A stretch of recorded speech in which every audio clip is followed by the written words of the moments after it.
Hi everyone, this is Zero Prime and welcome to a episode of Zero's Life in China.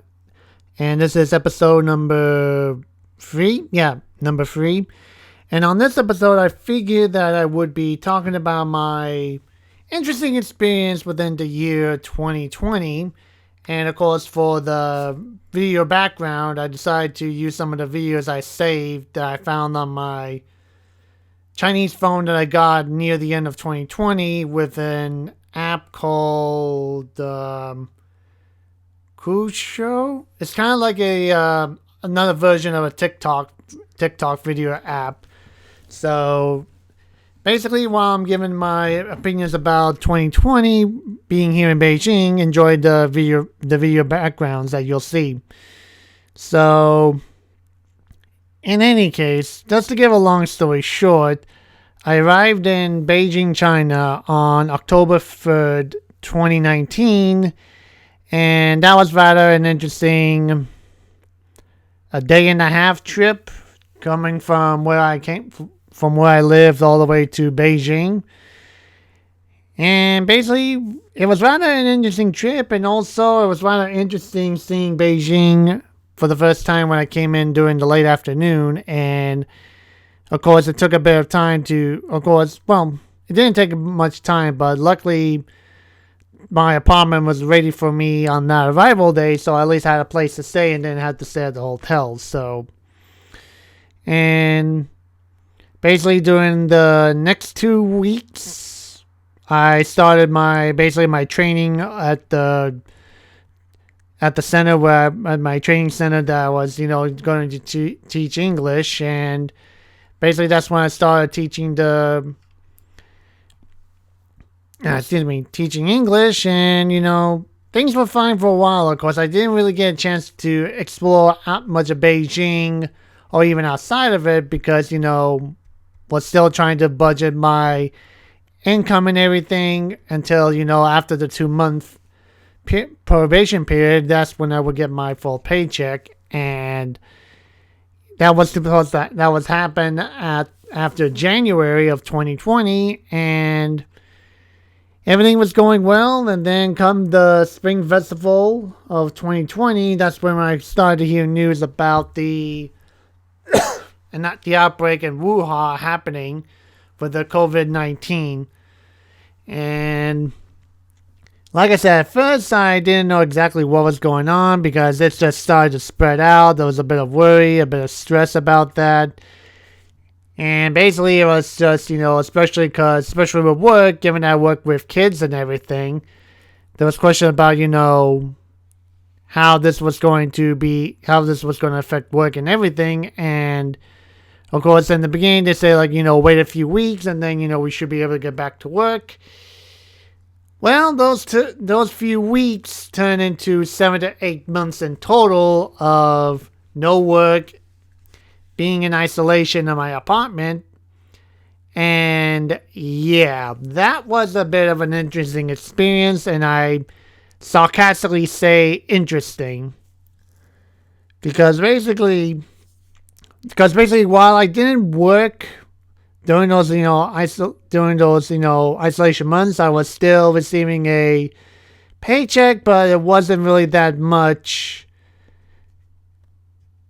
It wasn't really that much. It was enough that you could get by living in Beijing and everything. But when you have other important responsibilities back home, that was a bit of a stretch right there. And yeah, basically, what followed was basically just months and months of basically waking up, doing different activities. Like, for me, it was just recording some different gameplays, or basically working on my channel if my VPN was working at the time, or even doing the few times that, like every Saturday or so, that I would go out and explore different parts of Beijing. Of course, this was later on in the months when you could do that.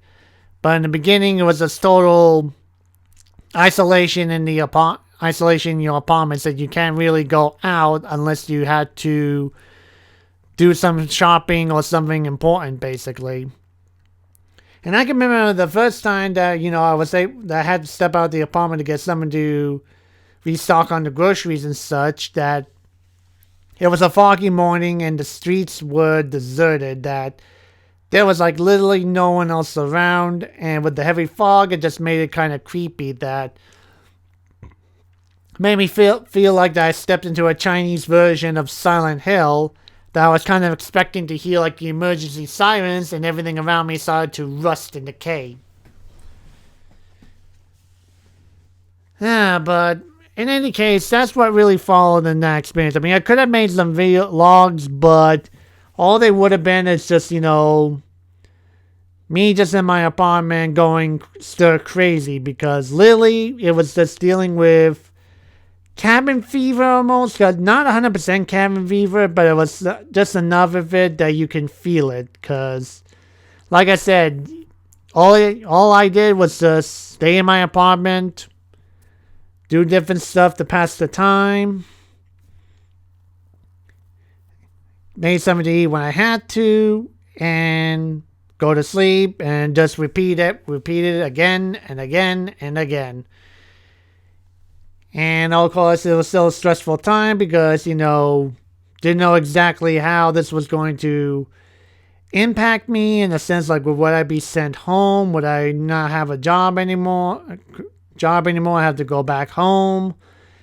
Or there was even, of course, the fear that, what if I, caught the virus and everything in it, and even my loved ones back home.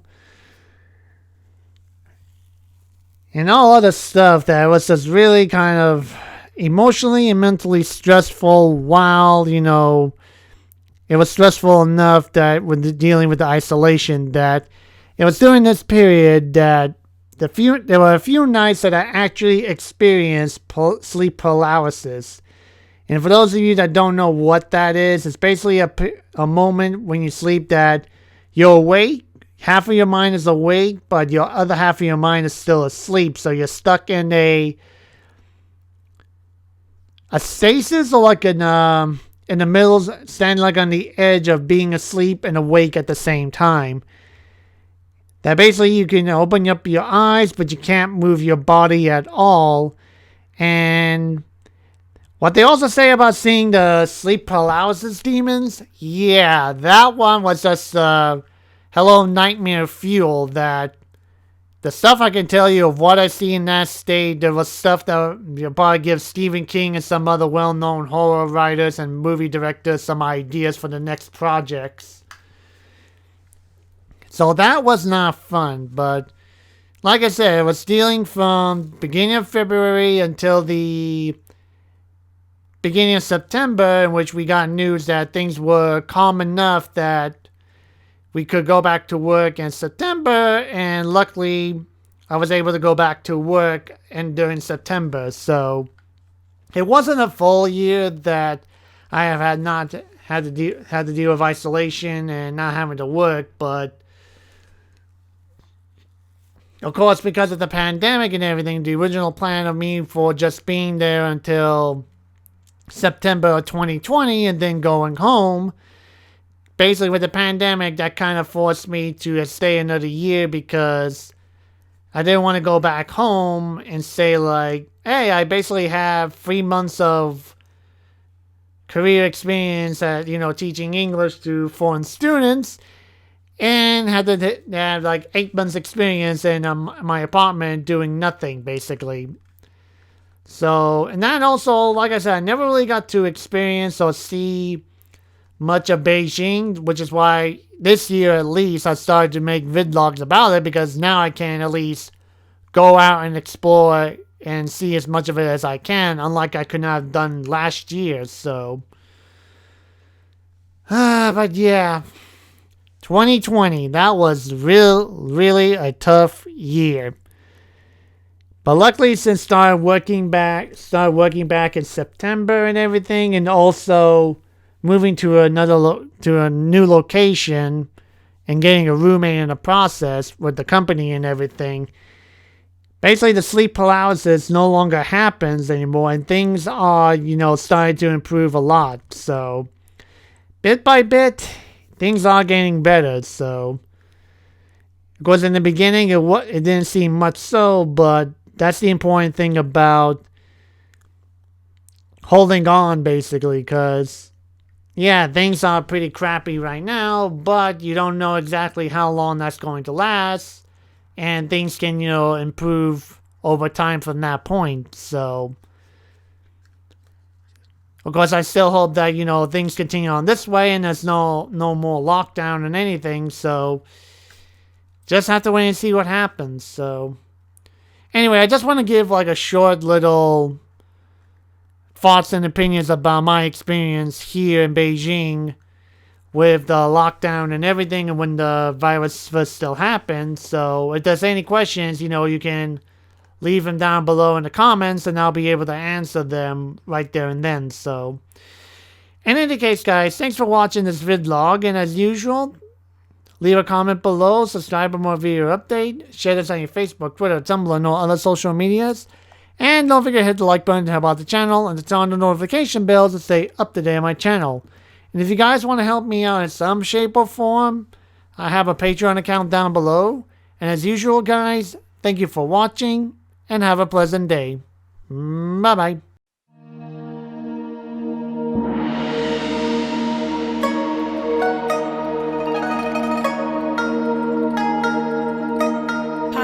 Music.